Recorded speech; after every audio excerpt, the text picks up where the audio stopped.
One of my favorite scenes from the movie Gandhi with Ben Kingsley is during the time of the tensions as India is being partitioned between the Muslim community and the Hindu community in India. Gandhi goes on a hunger strike, on a fast, specifically because he wants the fighting to end. And there's a scene where Gandhi is in his room and he's on his bed, obviously weak from fasting, and in bursts a Hindu who throws some food at him and says, "Eat, eat. We don't want you to die. I, on the other hand, I'm going to hell." And Gandhi says, "Why are you going to hell?" He says, "I killed a Muslim child." Gandhi says to him, "I know a way out of hell." The man kind of is shocked.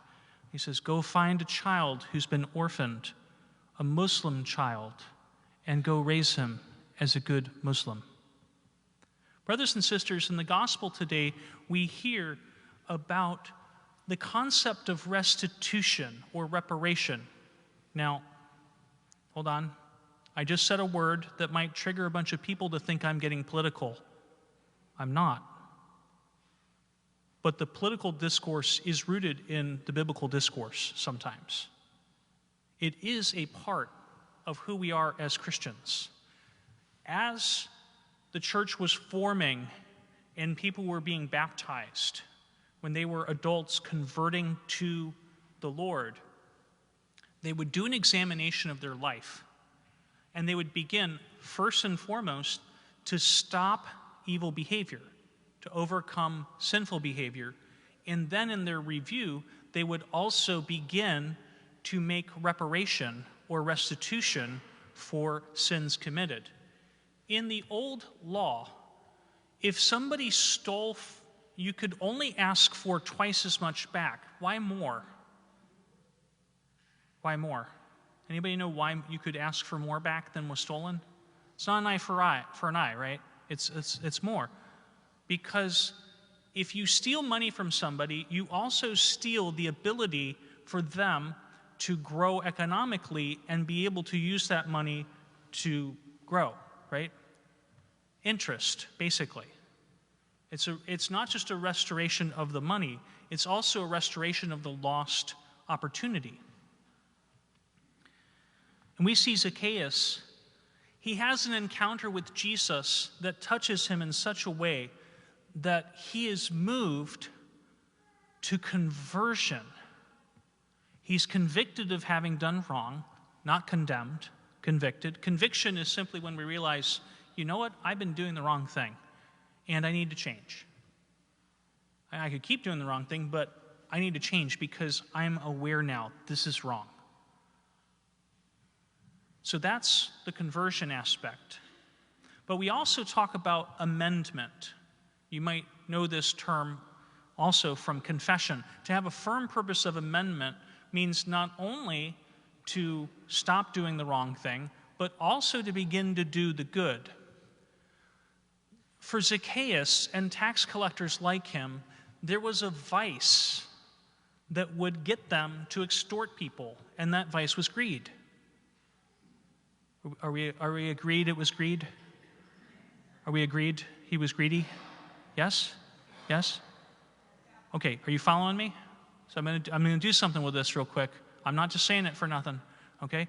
So, by giving 4 times as much as he had taken, he was not only restoring, but he was also doing something that would fight against the vice that he had that had caused him to extort.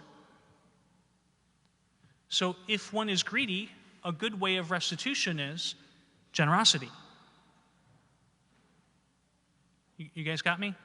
Okay. This is why in confession, sometimes somebody is literally given a penance to do something that corresponds to what they have confessed, but also that kind of bends things in the different directions, so that if they're tempted in one area, then they bend the reed as as St. Ignatius of Loyola would say, they bend the reed the other direction to help them overcome their sins. So, brothers and sisters, we see somebody like Zacchaeus was supporting an oppressive empire, right? The Roman Empire. Now, how many of you would want to be an oppressor in some way or another? Typically, nobody raises their hand when I ask that, right?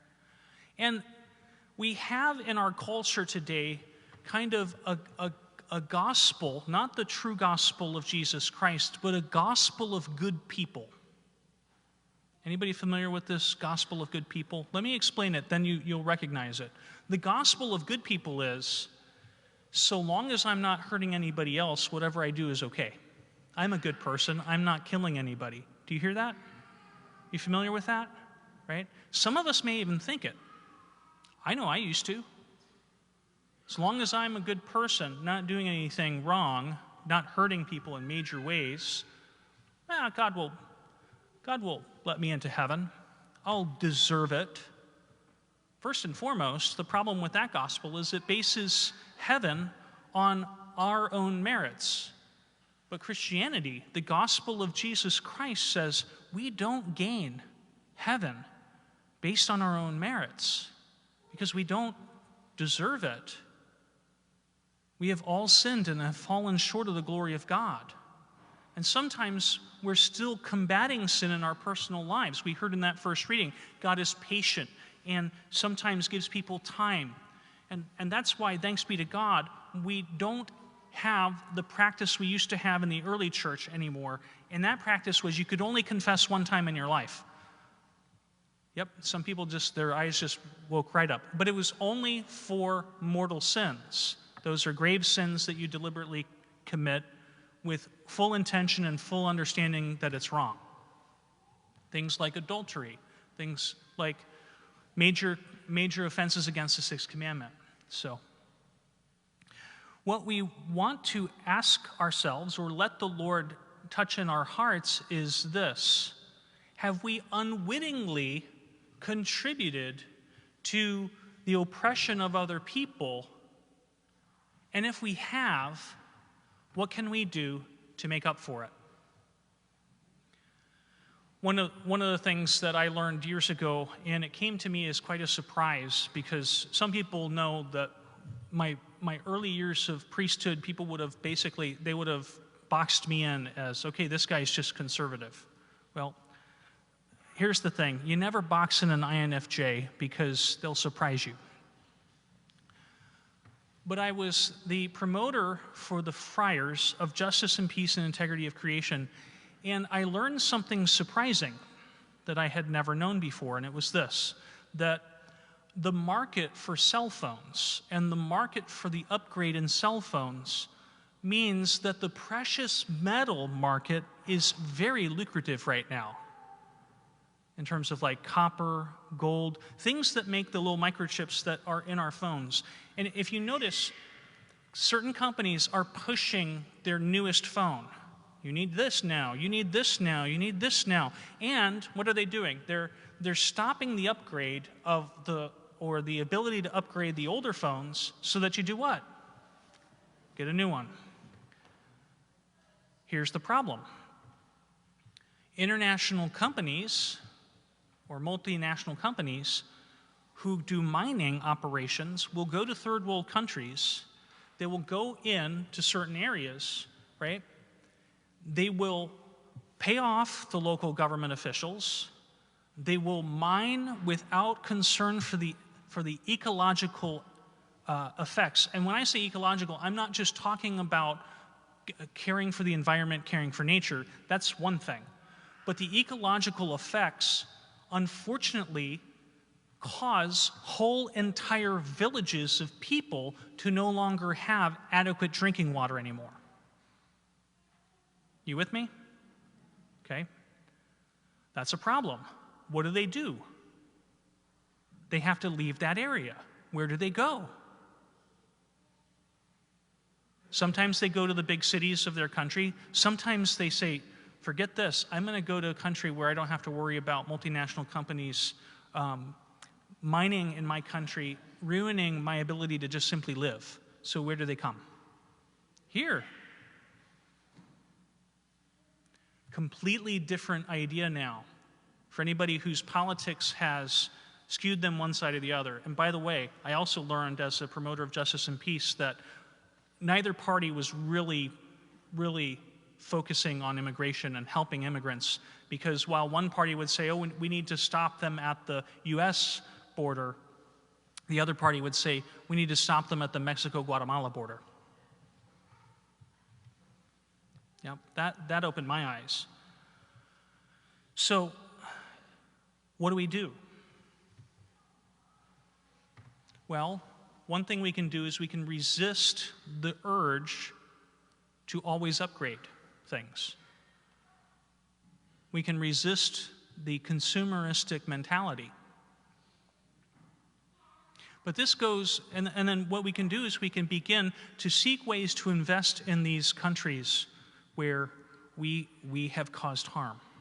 Not necessarily directly, but indirectly, but still, we've paid into it. We've bought into it. The same thing goes for some other surprising things. Again, people say, well, it doesn't hurt anybody, because there is human slavery today. Oh, Father Chris is getting heavy. And I'm going to try to address this delicately, because I know it's a delicate subject. But anything having to do with the adult entertainment industry, and you know what I mean, whether it's paid for or free, goes to support human trafficking today. What do? Well, first, stop it. In the words of Bob Newhart, S-T-O-P, new word, I-T, stop it. Stop justifying it. I'm not hurting anybody. This is not just a single gender issue, by the way. Stop it. Second of all, we can begin to look for ways to help people who are in those circumstances by finding organizations that help rescue people from that kind of slavery, and we can support them. The same thing when it comes to finding organizations that help people who have been harmed by abortion, harmed in any other way, or just even acting, putting our money where our mouth is to support people, to help them in their difficult situations. Had you ever said to me years ago, Father Chris, you know, your family had ancestors that had slaves, you should pay reparations, I would have probably said to you, go take a hike. But the more I think about it, the more I realize, you know, somebody might have a point to that. Not from a political point of view, and I don't think the government should be the one to necessarily drive that kind of a thing. But I know that personally, if we don't promote the good, if we just simply say, well, I don't do bad, or we think we don't do bad, but if we don't promote the good, we're allowing evil to triumph. Because that's what they say, that the only way for evil to triumph is for good men and women to do nothing. I'm also glad, by the way, because I'm not unaware, that good men and women are doing something right now about the person who's feeling ill right now. So I trust them taking care of it. That's why I'm not interrupting. Okay. So here's what we can do, because we can't always save the world, right? But we can help in small ways. We can ask God to show us in our lives areas that maybe we have a lot of regret over, in terms of like either past sin or just ignorance about how our decisions affect other people, even in other countries. And we can then say, God, okay, show me one way, one small and simple way that I can help contribute to the good. Okay? Now, I'm going to give you a warning, because when you do that, the enemy will begin to attack you with, You can't do anything about that. Why bother? Sometimes it'll even be very religious-sounding words that the enemy will use because he likes to hit you one way or the other. Oh, well, God helps those who help themselves, which isn't in the Bible or in the Catechism anywhere.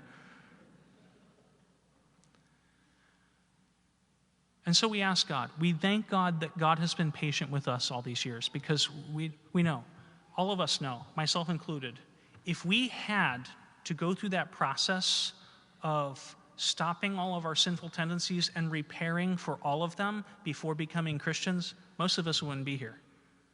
We wouldn't be in the church yet. We'd still be we'd still be catechumens. But God is so gracious to us. And because of his graciousness, we want to be gracious back. So we ask God to show us how to do that because he's the one who can give us wisdom. Amen.